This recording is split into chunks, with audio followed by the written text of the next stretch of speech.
সুপ্রিয় শিক্ষার্থী বন্ধুরা, দাস এক্সক্লুসিভ পরিবারে তোমাদের সকলকে স্বাগত। আশা করি তোমরা সকলেই ভালো আছো। আজকে আমরা চলে এসেছি দ্বাদশ শ্রেণীর তৃতীয় সেমিস্টারে বাংলা বিষয়ে একটি কবিতা নিয়ে। কবিতাটির নাম দিগ্বিজয় রূপকথা, কবি নবনীতা দেবসেন। আমরা এই পর্বে কবিতাটির উৎস, প্রেক্ষাপট ও কবিতাটির বিষয়বস্তু সম্পর্কে আলোচনা করব। তাহলে চলো আমরা শুরু করি। আমরা চলে এলাম আজকের আলোচনা দ্বাদশ শ্রেণীর থার্ড সেমিস্টারের বিষয় বাংলা, আর কবিতা হিসেবে আজকের আলোচনা রয়েছে দিগ্বিজয় রূপকথা, এই কবিতাটা।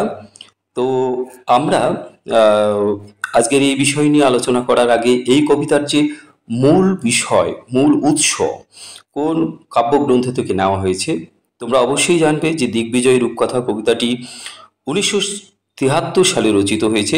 এটি রক্তে আমি রাজপুত্র নামক কাব্যগ্রন্থের অন্তর্গত। পরবর্তীতে কবিতাটি নবনীতা দেবসেনের শ্রেষ্ঠ কবিতা গ্রন্থের স্থান পায়। উৎস হিসাবে দুটো জায়গায় আমরা ব্যবহার করতে পারি। অবশ্যই তোমরা কবিতাটা পড়ে নেবে, টেক্সটটা ধরে ধরে। আজকের এই যে প্রেক্ষাপট এবং কবিতার বিষয়বস্তু এই পর্বে যে আলোচনা হবে, অবশ্যই টেক্সটটা ধরে ধরে কিন্তু তোমরা এই আলোচনাগুলো দেখে নেবে। তো আমরা এই কবিতার প্রেক্ষাপট হিসেবে যদি বলি তাহলে বলতে হবে স্বাধীন চিন্তা চেতনা এবং সাহসী কবি নবনীতা দেবসেন তার রচনায় নারীকে পুরুষতান্ত্রিক আটপৌরে জীবনের সীমাবদ্ধতা থেকে বের করে পুরুষের সঙ্গে একই সারিতে সমান মর্যাদায় দাঁড় করিয়েছেন। সেই প্রেক্ষাপটেই দাঁড়িয়ে তিনি দেশ বিদেশের রূপকথার প্রসঙ্গ অনুষঙ্গকে ব্যবহার করে রচনা করেন দিগ্বিজয় রূপকথা কবিতাটি। রক্তে আমি রাজপুত্র, এই প্রথম বাক্যটি বুঝিয়ে দেয় আমি পুরুষ হই বা নারী, আমার রক্তে রাজপুত্র সৌরভ এবং শৌর্য এবং ঐশ্বর্য বিরাজ করছে। আমরা অতঃপর কবিতাটির বিষয়বস্তু সংক্ষেপে এখানে বলতে পারি। নবনীতা দেবসেন দেশ বিদেশে চিরকালীন যে রূপকথার বাইরে এসে আধুনিক মন ও মানসিকতা থেকে জাত অভিনব রূপকথার গল্প লিখেছেন। সেই সব গল্পের মূল ভাব ফুটে উঠেছে তার দিগ্বিজয়ী রূপকথা কবিতাটিতে। আলোচ্য কবিতায় তিনি প্রচলিত রূপকথার প্রসঙ্গ অনুষঙ্গ ব্যবহার করে বক্তব্যকে উৎকৃষ্ট মাত্রায় পৌঁছে দিয়েছেন। রূপকথার গল্পে দু ধরনের রানীর উপস্থিতি দেখা যায়, সুয়োরানী এবং দুয়োরানী। সুয়োরানী সুখে থাকে, রাজার মনোযোগ পায়, মন পায়। অন্যদিকে দুয়োরানীর জীবন অত্যন্ত দুঃখ কষ্ট ও বঞ্চনাময় হয়ে ওঠে। সেই দুয়োরানীর পুত্রই একদিন দিগ্বিজয় করে এসে মায়ের দুঃখ মুক্ত করে। কবি যেন তেমনি এক দুয়োরানীর সন্তান।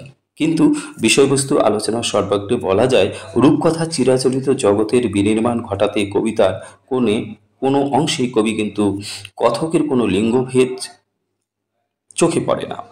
কোনো এক অনাম্নী আমি প্রথমে উচ্চারণ করে রক্তে আমি রাজপুত্র।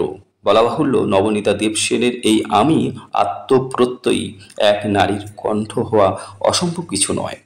বহির্বিশ্বের আনাচে কানাচে সে তার সমান অধিকার বুঝিয়ে নিতে যেন বেরিয়েছে দিগ্বিজয়।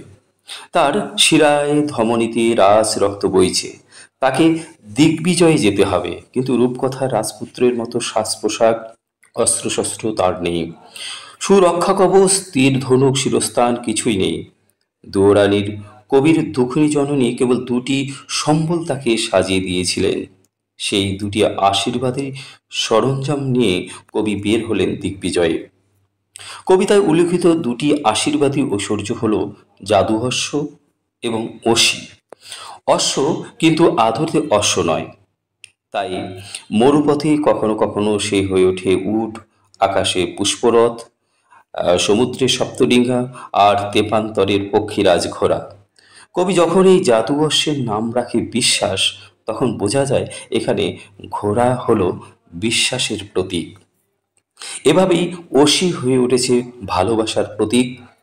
সে তরবারি হৃদয়ের খাপে ভরা, মন্ত্রপুত শালিত ইস্পাত খণ্ডের মতো দৃঢ় অভঙ্গুর নাম তার ভালোবাসা। মন আর মননের এই দুটি সম্পদ যার আছে সে তো